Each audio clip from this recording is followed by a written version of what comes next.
क्या था काकोरी कांड? 9 अगस्त 1925 को हुआ था काकोरी कांड। काकोरी कांड के नायक रामप्रसाद बिस्मिल, अशफाक उल्लाह खां, राजेंद्र प्रसाद लाहिड़ी। हिंदुस्तान रिपब्लिक एसोसिएशन से जुड़े क्रांतिकारियों ने इस घटना को अंजाम दिया था। क्रांतिकारियों ने ट्रेन को लूटने का प्लान बनाया था। लखनऊ से करीब 8 मील की दूरी पर क्रांतिकारियों ने गाड़ी को रुकवाया और सरकारी खजाने को लूट लिया था। काकोरी कांड के आरोप में रामप्रसाद बिस्मिल, अशफाक उल्लाह खां और रोशन सिंह को फांसी दे दी गई थी। इस घटना के बारे में बाद में शहीद-ए-आजम भगत सिंह ने विस्तार से लिखा था। आजादी की लड़ाई के दौरान अंग्रेजों को मात देने के लिए स्वतंत्रता सेनानियों द्वारा कई आंदोलन चलाए गए। भारत छोड़ो आंदोलन की सालगिरह के साथ ही 9 अगस्त के दिन बहुत चर्चित काकोरी कांड हुआ था। बता दें कि उत्तर प्रदेश की वीरभूमि काकोरी में शुक्रवार को काकोरी ट्रेन एक्शन शताब्दी महोत्सव के तहत वीरों के नमन कार्यक्रम का शुभारंभ हुआ। मुख्यमंत्री योगी आदित्यनाथ ने कार्यक्रम का उद्घाटन करते हुए डाक, अनावरण और संस्कृति विभाग द्वारा प्रकाशित पुस्तिका का विमोचन किया और बच्चों के साथ काकोरी शहीद मंदिर के बाहर सेल्फी भी ली। सीएम योगी ने इस अवसर पर कहा कि अब भारत का समय आ गया है। दुनिया की कोई शक्ति हमें महाशक्ति बनने से रोक नहीं सकती। उन्होंने कहा कि आजादी के अमृत महोत्सव में पीएम नरेंद्र मोदी द्वारा जो पंच प्रण दिलाए गए हैं, उनको देश के हर नागरिक को आत्मसात करना होगा। यही हमारे अमर बलिदानियों और शहीदों के प्रति सच्ची श्रद्धांजलि होगी। अगर हम इन प्रण को आत्मसात करके अपने कार्यों को पूरा करते हैं तो कोई कारण नहीं है कि हमारा देश विश्व गुरु और दुनिया की सबसे बड़ी महाशक्ति न बने। सीएम योगी ने काकोरी ट्रेन एक्शन को याद करते हुए कहा कि देश से बाहर जा रहे राजस्व को देश सेवा में प्रयुक्त करने की मंशा से जो कार्य पंडित रामप्रसाद बिस्मिल, ठाकुर रोशन सिंह जैसे वीर सपूतों ने किया था, उसे न केवल देश बल्कि पूरी दुनिया में सुर्खियां बटोरी थी। प्रदेश भर में आयोजित कार्यक्रमों के जरिए यहां महाभारत के वीर सपूतों, उन महान क्रांतिकारियों को जिन्होंने सर्वस्व बलिदान किया था, उन सभी ज्ञात अज्ञात सेनानियों व शहीदों को नमन करने का अवसर है। वीर नारियां, पूर्व सैनिक और उपस्थित सभी प्रदेश भर के हमारे सभी उपस्थित बहनों और भाइयों, काकोरी ट्रेन एक्शन के शताब्दी समारोह के शुभारंभ के अवसर पर मैं आप सबका हृदय से स्वागत करता हूं।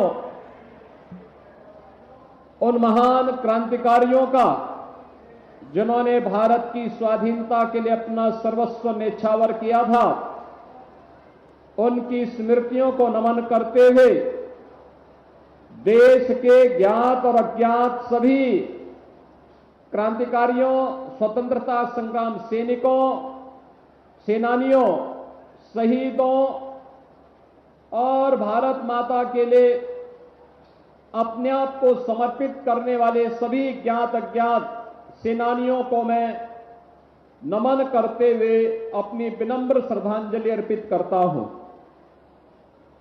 हम सब जानते हैं कि देश 1947 में 15 अगस्त के दिन आजाद हुआ, लेकिन आजादी अचानक हमें नहीं मिली। आजादी के लिए एक लंबा संघर्ष हुआ था। अलग अलग कालखंडों में हुआ यह संघर्ष इतिहास के पन्नों में आज भी हम जानते हैं, पहचानते हैं। उनसे जुड़े हुए स्थल आज भी हमारे लिए तीर्थ स्थल बनकर के एक नई प्रेरणा के स्रोत बने हुए हैं। सीएम योगी ने कहा कि काकोरी ट्रेन एक्शन के दौरान क्रांतिकारियों की रणनीति बनाकर भारत का पैसा जो ब्रिटेन ले जाया जा रहा था, उसे रोककर भारत की क्रांति में धन का उपयोग किया था। तब जो रकम प्राप्त हुई वह मात्र 4,679 रुपए थी, जबकि अंग्रेजी हुकूमत ने 10 लाख रुपए केवल केस पर खर्च कर दिए। घटना में बिना सुनवाई के ही वीरों को फांसी की सजा सुना दी गई थी और नियत दिन से एक दिन पहले ही फांसी देकर उस समय की हुकूमत ने कायरता दिखाई थी। सीएम योगी ने कहा कि एक्शन में शामिल कुछ वीर सपूतों को फांसी हुई, जब कुछ को काला पानी की सजा हुई। इन सभी को अंग्रेजों ने तमाम प्रलोभन दिए, मगर इनका एक ही जवाब था, जीवन पुष्प चढ़ा चरणों पर, मांगे मातृभूमि से ये वर।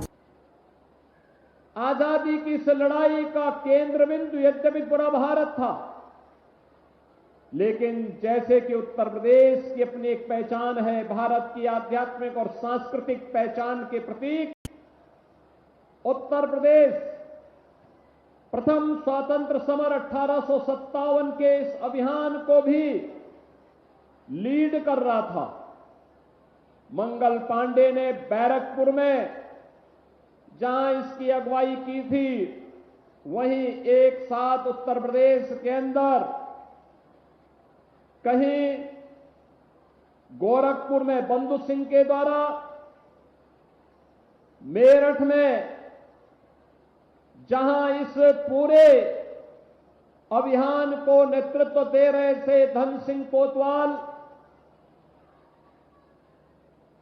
कानपुर के बिठूर में इसको नेतृत्व दे रहे थे नाना साहेब और त्यात्या टोपे जैसे क्रांतिकारी, तो झांसी में महारानी लक्ष्मीबाई, जिनके नाम से ही ब्रिटिश हुकूमत कांपती थी, यह झांसी की रानी लक्ष्मीबाई झांसी में प्रथम स्वतंत्र समर को एक नेतृत्व प्रदान कर रही थी।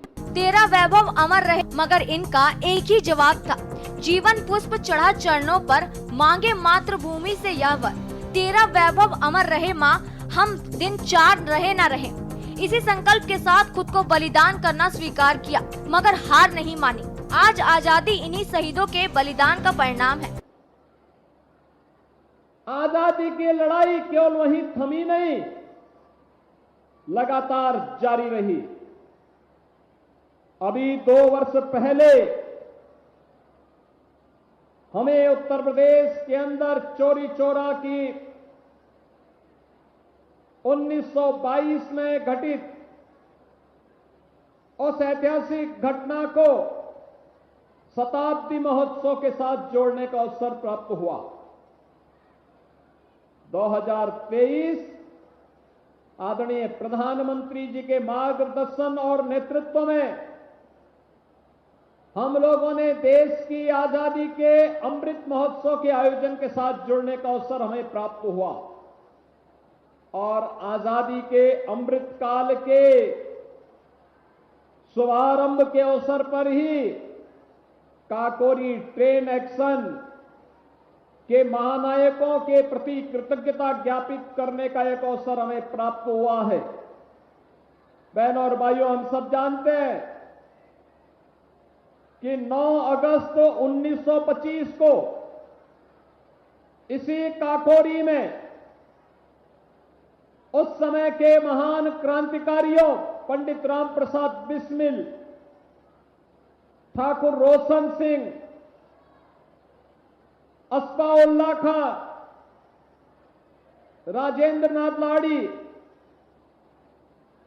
चंद्रशेखर आजाद और ऐसे तमाम क्रांतिकारियों ने उस दौरान एक रणनीति बना करके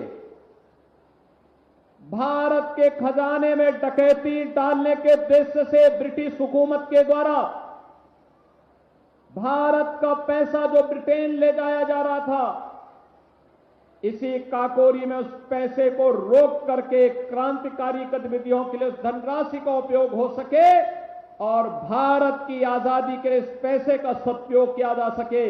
सीएम योगी ने कहा कि पिछले 10 वर्षों में भारत ने अपनी शानदार यात्रा को आगे बढ़ाया है। भारत अगले 2 वर्षों में देश की तीसरी सबसे बड़ी महाशक्ति बनने जा रहा है। सबके चेहरों पर खुशहाली होगी, मगर ये तभी हो सकता है जब हमारी प्राथमिकता हमारी जाति, मत, मजहब नहीं बल्कि राष्ट्र होगा। समता मूलक समाज की स्थापना के लिए वोकल फॉर लोकल जैसा मूल्यों पर आगे बढ़ना होगा। दुनिया की कोई ताकत भारत का रास्ता नहीं रोक सकती। यही समय है, सही समय है। प्रधानमंत्री मोदी जी ने आजादी के अमृत महोत्सव पर पंच प्रण की शपथ दिलाई थी। ये हमारा सूत्र होना चाहिए। हम भारत को दुनिया में किस रूप से शक्तिशाली राष्ट्र के रूप में स्थापित कर सकते हैं, इसका चिंतन करना होगा। आज हम अपने कर्तव्यों का पालन करते हैं तो कोई कारण नहीं कि भारत की उन्नति ना हो। बता दें कि काकोरी कांड का मकसद सिर्फ अंग्रेजों के सरकारी खजाने को लूटना था और उन्हें एक कड़ा संदेश पहुंचाना था। इसके बाद जब अधिकतर लोग पकड़े गए तो 10 महीनों तक मुकदमा अदालत में चला और फांसी तक की नौबत आ गई। जनवरी 1928 भगत सिंह ने फिर कीर्ति पत्रिका में लेख लिखकर पूरे घटनाक्रम को विस्तार से बताया। Special desk, news India.